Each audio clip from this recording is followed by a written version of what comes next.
Ada deh kat. Alhamdulillah.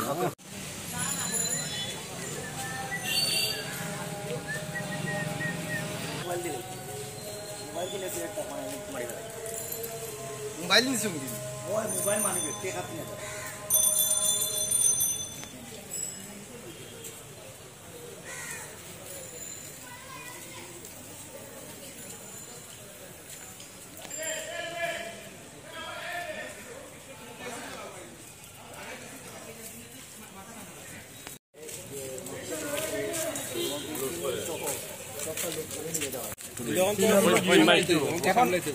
এখন একটা শহরও শান্তি শৃঙ্খলা রাখে আইন শৃঙ্খলা রক্ষাকারী, তারাও যদি এখন তারা তো মানে যারা ক্রিমিনাল এরা তো জানি লইছে যে মানে অবাধ আপনার মাধ্যমে আমরা একটু আগেও আমরা একটা দায়িত্বশীল রাজনৈতিক দল, বাংলাদেশের বৃহত্তম রাজনৈতিক দল বিএনপি পরিবার।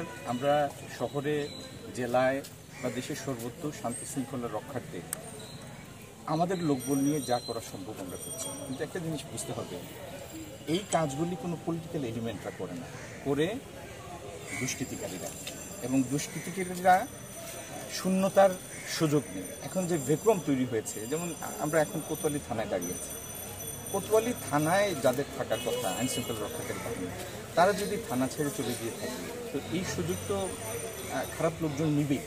আপনি যদি পাড়ায় কোনো বাসা খালি রেখে দেন, তো সেই বাসায় কি চুরি ডাকাতি হবে না? এই জন্য আমরা পাড়ায় মহল্লায় আমাদের লোকজন নিয়ে চেষ্টা করছি শান্তি শৃঙ্খলা রক্ষার্থে, এবং শান্তি শৃঙ্খলা বজায় আছে। আপনারা দেখেন সিলেট শহরের যাবতীয় ধর্মীয় প্রতিষ্ঠান, যাবতীয় ব্যবসা প্রতিষ্ঠান আমরা যতটুকু সম্ভব আমরা নিরাপত্তা দিয়েছি, এবং আমার জানা মতে সিলেট শহরের কোনো ধর্মীয় প্রতিষ্ঠানে এখন পর্যন্ত একটি টোকাও লাগে না। কিন্তু করতে পারি, লোকবল দিতে পারি, কিন্তু তাদের এখানে থাকতে হবে। যাই হোক, তাদের অনুপস্থিতিতে আমরা চেষ্টা করছি তাদের শূন্যস্থানটি যথাসম্ভব পূর্ণ করার জন্য। আর আমরা প্রশাসনের শীর্ষ ব্যক্তিদের প্রতি আহ্বান জানাবো দ্রুত এই ভ্যাকুয়াম পূরণ করার জন্য।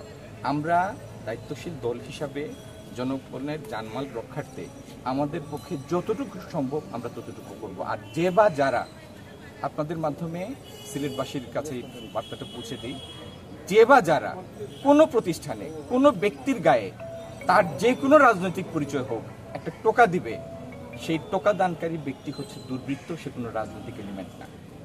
তাকে বা তাদেরকে তৎক্ষণাৎ প্রতিহত করতে হবে। ধন্যবাদ। মহোদয়ের সাথেও আমরা কথা বলে আসছি যে প্রত্যেককে আমাদের মেসেজ একটা, আমাদের নেতা তারেক রহমান জাতির উদ্দেশ্যে ভাষণ দিয়েছেন, আপনারা দেখেছেন। তিনি বলেছেন কোনো ধরনের বিশৃঙ্খলা তিনি সহ্য করবেন না। যারা এই বিশৃঙ্খলা করছে তারা হচ্ছে অনুপ্রবেশকারী, তারা হচ্ছে সমাজের দুষ্কৃতিকারী, এদেরকে প্রতিহত করতে হবে। সমাজের প্রতিটি স্তরের মানুষ যেভাবে অতীতে আন্দোলন সংগ্রামের মধ্য দিয়ে এই ফ্যাসিস্ট সরকার বিদায় করেছে, ঠিক অনুরূপভাবে গতকাল থেকে যারা এই সমস্ত বিশৃঙ্খলা তৈরি করছে তাদেরকে প্রতিহত করতে হবে। এবং প্রতিহত করার লক্ষ্যে আমরা বাংলাদেশ জাতীয়তাবাদী দল কাজ করছি, এবং আমাদের বিভিন্ন স্তরের অঙ্গ সহযোগী সংগঠনের নেতৃবৃন্দরা কাজ করছেন। আমার জেলা বিএনপির সভাপতি হিসাবে সকলের কাছে আহ্বান থাকবে, আমাদের নেত্রীর মুক্তির আদেশ হয়েছে, আনুষ্ঠানিক মুক্তি হয়তো হবে, তারপরে তার সুচিকিৎসা, আমাদের নেতা তারেক রহমানকে স্বদেশে প্রত্যাবর্তন, এবং আগামী দিনে যে সরকারের রূপরেখা দেওয়া হয়েছে সেই রূপরেখার আলোকে যে সরকার প্রতিষ্ঠিত হবে সেই সরকারকে সহযোগিতা, এই কাজগুলো হচ্ছে বাংলাদেশ জাতীয়তাবাদী দলের কাজ। সুতরাং কোনো বিশৃঙ্খলাকারীকে যা বাংলাদেশ জাতীয়তাবাদী দল তাদেরকে কোনো ধরনের বিশৃঙ্খলা আমরা সহ্য করব না। যদি চিহ্নিত করা হয় দলের কোনো পর্যায়ের কোনো কর্মী এই সমস্ত বিশৃঙ্খলার মাঝে জড়িত, তাদের বিরুদ্ধে আমরা কঠোর ব্যবস্থা নিব।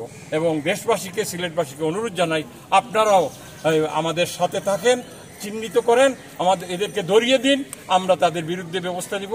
আর সিলেট বিভাগের, বিশেষ করে সিলেট জেলা এবং মহানগরের পুলিশ বাহিনীকে আমরা অনুরোধ করব, তাদের কর্মকর্তাদেরকে অনুরোধ করব, আপনারা স্ব দায়িত্ব পালন করেন। আপনাদের যে কোনো প্রয়োজনে বাংলাদেশ জাতীয়তাবাদী দলকে আহ্বান জানালে আমরা আপনাদের পাশে এসে দাঁড়াবো। আপনারা ভয়ভীতির ঊর্ধ্বে থেকে জনগণের সেবক হিসাবে আপনারা কাজ আজ থেকে শুরু করেন। সুতরাং আমার বিশ্বাস আপনারা কাজ শুরু করে দিলে এই টুকাই এবং বিশৃঙ্খলাকারী যারা, দুষ্কৃতিকারী যারা কাজ করছে, এরা কেউ সমাজে থাকবে না। ধন্যবাদ। সকাল না, গতকালকে থেকে আমরা এই যে সিলেটের প্রত্যেকটা জায়গায় আমাদের